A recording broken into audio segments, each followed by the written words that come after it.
on, guys? Phil here, and today we're going to be looking at a Mechwarrior Online build review of the Urbanmech K-9.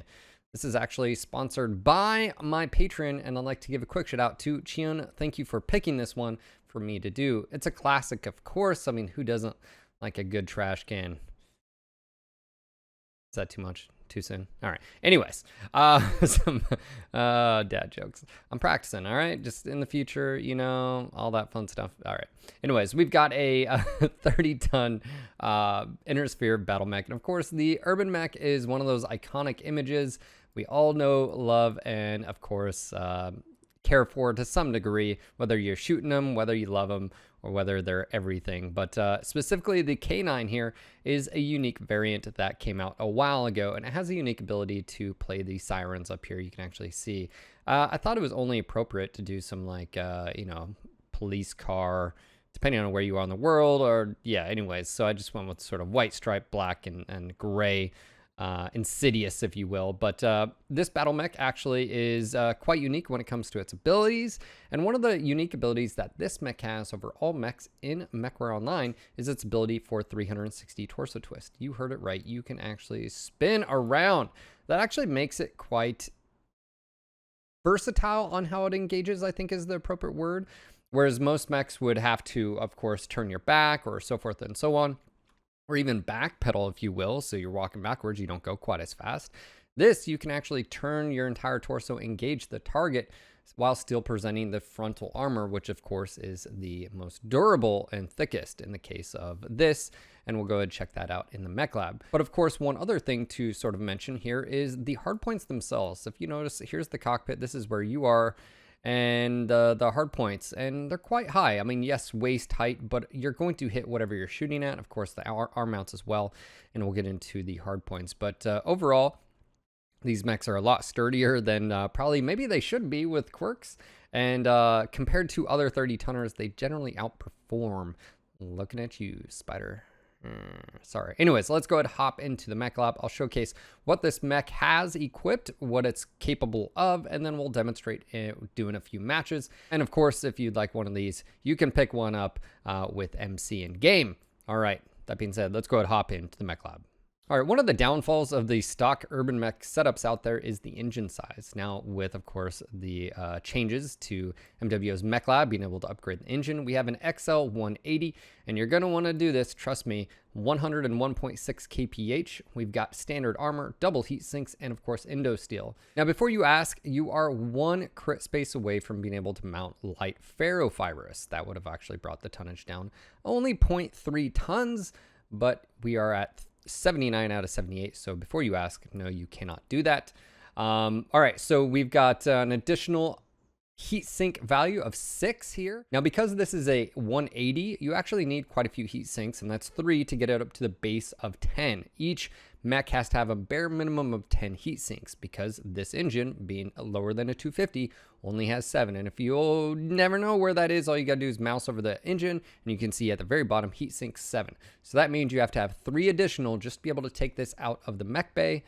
And then, of course, we have an additional 3 as well. So 1 here in the arm. Now, I put this in the arm, 1, because we can't put it anywhere else, can't put it in the engine, and we don't want to put it on the right arm because, of course, that's just there just because. We want to put it here in the left arm with the other weapons. Also, too, if we lose this, it's not a big deal because we're going to be losing 3 medium pulse as well.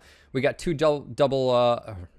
we have 2 jump jets in the left torso here. And as you can see for armor here, we've got 35, 45, and 4, 21 in the head, 45 and 4, 19, that's stripped down. You can see available 18, but don't worry about that. 22 or 50 in the legs. We've got 50 in the legs. Now, here's the kicker. With this particular battle mech, it gets quite a bit of additional armor. As you can see here, just in the base armor of the legs, and the torsos, and then plus the quirks that you're doing and you're assigning and the skills and stuff, plus 22, plus 21, plus 30. That's ridiculous. This thing is so tanky. It's so small. And of course, it is actually fast with jump check capability, with a good burst with the medium pulse. Now, for consumables, we're going to go ahead and take 2 cool shots and an advanced UAV. You can change that up if you want. You can do airstrikes if you want. But for me, I like the cool shot again ability. This does run a little bit hot, 1.29. Now, keep in mind, it's 1.29, but that's theorizing that you're using your jump jets all the time. So really, it's at 1.45, which isn't that good in the grand scheme of things. But with a little bit of trigger discipline and a little bit of use of the cool shot, I think you can make it work. All right, into the skill tree we go. Pretty standard fare. This is an energy only build. So in that case, what we want to do is maximize the DPS that we can achieve. And to do so, we do want to pick up each laser duration, all the heat gen and cooldown that we can. In doing so, I've dropped 4 range nodes. Now, medium pulse lasers aren't the longest range weapon, but in this case, I think we're going to be fine because we are so tanky. It allows us to get in a little bit closer, do some damage, so forth, and we got good speed. With that, left side traditional of the armor tree to pick up as much armor as we can while maximizing the nodes. For mobility here, we went down the right side. You can do left if you want. Went down the right side here and we picked up speed tweak. We do miss out on 2 speed tweak nodes, but again, that gets you over that 100 kph range there. No jump jet buffs, and again, don't ever touch this. It's not worth it. Other nodes are better. Operations. This is actually one thing that you could argue could be of use because we are running all energy build. You could drop the mobility into operations, and I don't think you'd be faulted. If you are going to do operations, one of the things that you want to do is maximize that usage. So what you're going to do is you're going to go down this left side here. I'm going to go ahead and show you this. We're going to do improved gyros. Actually, we're going to do, this is what you're going to do right here. Speed retention, of course, that's when you're legged, and improved gyros is shake by enemy fire. I don't think you really need this. You could do that, right? You could do that instead, but we're not doing that with this build, so just keep that in mind. You'd have to drop them from mobility, which I don't think is the worst thing ever, but that's up to you. For this build, we're also taking on the sensor side, same thing, radar depth all the way down to that 60% mark. And then for auxiliary, we have consumable, UAV, enhanced, cool shot reserves, and then cool shot cooldown, which reduces the amount of time to where you can use it, and then another consumable. So we have 2 cool shots in UAV.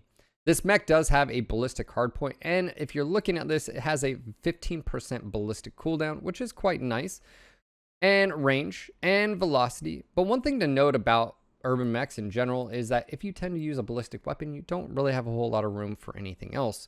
Some builds that you might see, some gimmicky GOS builds out there. You could see AC5s, UAC, AC2, UAC2, LB2s, stuff like that. But in general, I would say the best builds on the K-9 are going to be energy, medium pulse, and even medium laser, ER medium, where you can use it to kite and or do more DPS. Versus medium or ER medium, I should say, not medium pulse. But anyways, let's go to hop in here and showcase what this mech can do. All right, and of course, first thing we're gonna do, override. That's right. Now, I will say one thing you do need to be aware with overriding and a light mech is, and this is a little bit different depending on the mech, is most light mechs cannot sustain 20 internal damage in the left-right torso. And why that's important is if you are running an XL engine, you can see where we're going here. All right. So just sort of keep that in mind. Now, this mech does have extra survivability, not internal. It's got armor, so just sort of keep that in mind. I still would rather have it there than, of course, shutting down and losing a right torso anyways to enemy fire. So that is one thing to just sort of keep in mind. Of course, we're doing domination here on HPG again. You'll see this map being picked over and over in rotation. I think a lot of people enjoy it. It is a cool and, cool aesthetic map, but there's some drawbacks, and of course, we do have the ability here to poke. So we're gonna go ahead and move up to the top here. Watch Bravo coming in. It's a cicada.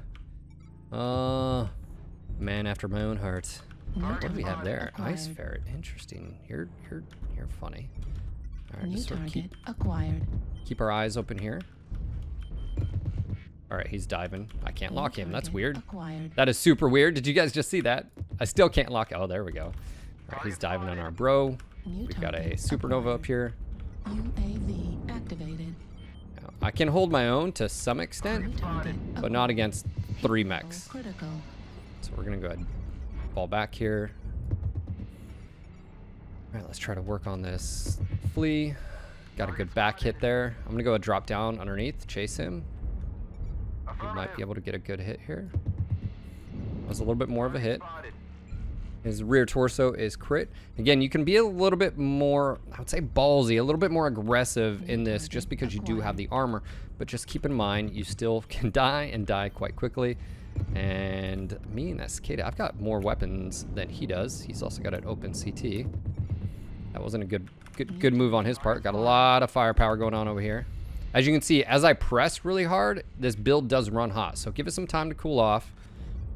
Remember, you can shield back here. We're gonna watch this flea over here. Use jump jets. It does take a little bit getting used to, especially with the 360 compared to all other mechs out there that do not have that capability. And all of a sudden you hop in this and it does have that capability. Ooh, he's one touch now. That was a good hit. Oh, nope, didn't get it. All right, of course, we're in Rotato Potato land right now, and that is what it is. Doesn't look like we're taking the top. Looks like they've taken the top. Also, they've got 3 kills on us. All right, we're just gonna keep pressing here. We're 1-4. We're still in the fight, though that Cyclops is very scary here, especially considering how fresh he is. Let's go to help here. All right, let's poke up here. That cicada is almost dead. I do know that. All right, we're gonna hit that second cool shot and take that guy out. There we go. There's a Miss Lynx who's almost dead. Hey, buddy. That may not have been the best.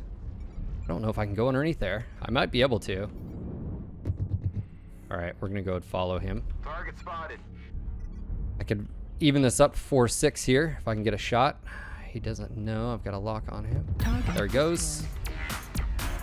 All right, let's get back up there. 4-7 here. The Automoto is pretty beat up on CT. We can poke here. Oh, he just dropped down. This is actually good. He's one touch. Got him. New target acquired. All right, this isn't good. I'm gonna go ahead and retreat here. That is a fresh Marauder. Fresh, kids. Straight from the vats. Incoming missile. And of course, Streak 4s. New target. The one weapon system I can't really do a whole lot about. Left arm critical damage. Left Ooh, leg that. critical damage. Heat level critical. Can I get up there? Oh no, I can't. Oh, feels bad, man. Right arm. Can I get underneath? I can't. Oh, we're GTO phone. Target acquired. Left All right. torso critical His right damage. torso's crit. Heat level Oh, I want critical. to take this fight, buddy. You're gonna lose. He knows it too. New target Where's that acquired. Marauder? I'm gonna go get underneath there. We're 7-10. We're 8-10 here. We're still in the fight. That Marauder's scary though, especially for me. All right, let's go ahead and maneuver here. That Marauder was going that way. You can keep eyes on. Oh, damn. Someone must have a lock on me. Oh, that's scary. Acquired. Oh, that's super scary. Unless I can get a headshot there. Left leg destroyed. Oh, well, there goes that. Going for a headshot. Left arm destroyed. Medium pulse laser destroyed. Oh, no, it's a cicada. Oh, and he takes me out. All right, well, I feel like I did pretty well there. 733, not too bad. Especially considering, you know, we were down there. I think I gave it a good run. But let's go ahead and do this again to see what we can do here. But before we end here, maybe a Shadow Cat here can do something. Maybe he's going to pull it out of the hat here. He's got to get in to the fight or else we're going to lose. All right, he's being canceled. He doesn't even realize it up here, this ECM here. He says he usually doesn't go to the wall. That's what they always say. Fuel. He doesn't realize again. He's lockable right now, and he's got to get in the circle. There he goes. To all surface troops, enemy forces are moments from victory. Fuel at 25%. And now considering, do I think he can pull this off? No, especially considering the Marauder was pretty fresh here. But he could take out that cicada, and he is in the circle. That's one thing I was trying to do. So walking softly, come on. Let's see what you're made of. Fuel. Can he at do it? He tries to get 25%. the high ground. No, the champion was Emrems.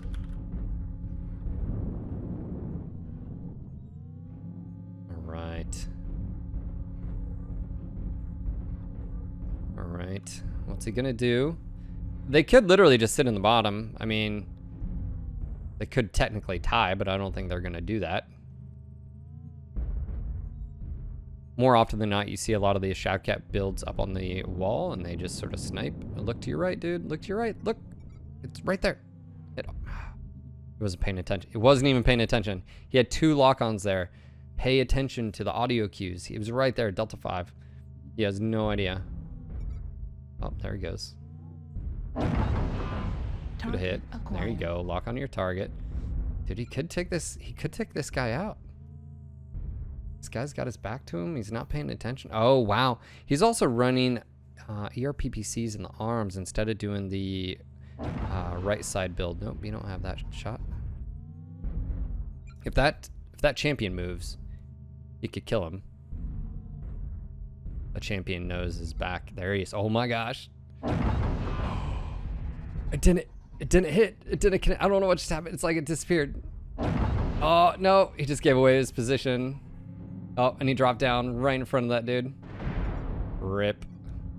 The only saving grace here is if that dude runs out of MRMs, which I don't think he's going to do, but you never know. Don't stop moving. Oh, there he goes. All right. Yep. Oh, and he shut down. Oh. Nice try. GG. All right, let's move on to the next match. 733. I still feel like that wasn't too shabby of a first run in the K-9. And of course, all systems nominal. Override. all right, here we go. Frozen City Classic. Really do enjoy this map. Some things to note on this map in particular is, well, enjoy it.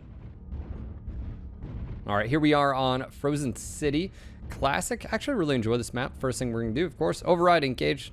Again, I don't really need to repeat that, but if you're wondering, listen to the previous videos. Let's go and maneuver up here. Looks like we got a few names that I recognize on the friendly team here. We are gonna push up. I'm gonna be paying attention a lot of the time. You guys can't see my eyes, but a lot of the time I am looking down. I'm looking, okay, there's 2 mechs in here. It looks like we have a Phoenix Hawk. We are going to engage. We got a light mech as well. That light, or that Phoenix Hawk just got a good hit. Target spotted. There's a Piranha. The Piranha just took a big hit. Another, not really that was actually sort of a pointless hit on him at least. He's super thin armored. All right, now the enemy team is down in the fight, so we need to go ahead and maneuver here. I don't want to be here by myself. Of course, we do have to be careful. I'm gonna go ahead and pop a UAV. I'd rather not get shot in the ass. So maybe a little bit of a wasted UAV, but the fight is over here. There's no need for me to be back there. Again, every little bit counts. Gotta be careful here. Those enemies could be showing up. Alpha, it looks like. He's pretty much stripped. We are gonna just jump right in here, get involved, get someone mad at us.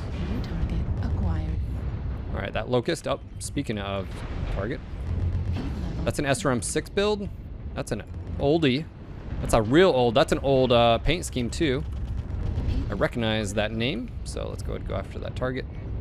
It's probably a zombie build, which means it's running a standard engine. So even if you lose the side torso, it can still keep going. There we go with the kill. That was a good kill, the good kill. There we go. Take off that torso. Again, knowing he was the XL, Clan XL, go for those side torsos. All right, that guy's almost dead as well. There we go. We're all right with the right arm taking damage. Again, utilizing the ability to torso twist here all the way around. Ideally, right torso on him, take out his weapon system. I'm stopping here just for a second. Took out that right torso. We're good to go. I'm gonna go ahead and leave him. I feel like I am more useful in the fight, so I'm gonna go ahead and pull over here. Get some free shots on this. Nice. That Locust, legs were damaged earlier, so that's what I'm gonna go after now. Ooh, there's some back. Look at those back shots. We'll take those. Free shots. 8-7. This is actually pretty close still. All right, that dude's dead. I don't need to worry about it. If I can get a kill, cool. If not, I'm not too worried. He's gonna give away my position though. So let's go ahead and take him out here. There he goes. There's the Locust again. All right, CT on this bushwhacker. Got him. Cool. And the locust is the last one. And his legs were hurt last time. I saw a red leg. So yeah, there we go. There we go. Took it out. Take out the right leg. There we go. That's a good showing of what this is capable of. And again, we're at 82%. Really, the only really damage that we took was the right arm. And of course, the back. And this is where something you can probably change up the armor. 622, 82 damage taken, and 1 team damage. How dare I? How dare I? Let's go take a look quickly at the board. Pretty even across the board. That could have went either way. I think the main thing was just the aggression there. Also, they didn't keep rotating. When they made contact down here in the city, they didn't just keep pushing. I thought I recognized that player, and of course that NCIX as well, camouflage. But yeah, that was a good match. Now, that's only 2 matches with this particular setup. And of course, like I said, one thing to note about that is you probably want to modify the back armor. One thing we could do here is easily drop this down to 40 and then up armor a few points here, considering how often we were taking some damage there and how often, you know, possibly just getting shot or RD'd and stuff. Instead of that going potentially to internal structure, we could bump that up. And if you want to, you could even bump it up to 10. But I think this is a good medium. And I'll go ahead and click save right there. So I think that's one of those things where just sort of playing, sometimes you have to make changes, and it's evolving, right? It's an organic setup. Sometimes you want to change things up. And of course, you could switch over to mediums and ER mediums, which frees up tonnage to do so. And you can look at a light engine as well, where you can, again, lose the right torso. There's a few different setups. But overall, this is a really fun build. I'd like to say a quick shout out to, again, one of my patrons, Chion. Thank you for supporting us. And of course, thanks for the suggestion for this build. It's fantastic. Guys, if you like this video, make sure to like, subscribe, leave a comment. What other builds out there would you like me to check out? And of course, you can leave those suggestions down in the comments below. And of course, I do all of this live, by the way. And if you'd like to see specific Mechwarrior Online footage, we are live on Mondays at twitch.tv/NGNGTV, Wednesdays, Mechwarrior 5, and Fridays, Battletech with the Battletech Advanced 3062 mod. If you haven't checked out that, you need to. But of course, guys, if you'd like to help support the channel, consider, again, becoming one of our patrons. I'd like to give a quick shout out to them. Thank you again for all the support. Thank you for our subs on Twitch as well and all the viewership. You guys are amazing. I will see you guys on the next Mechwarrior Online review build. Until next time.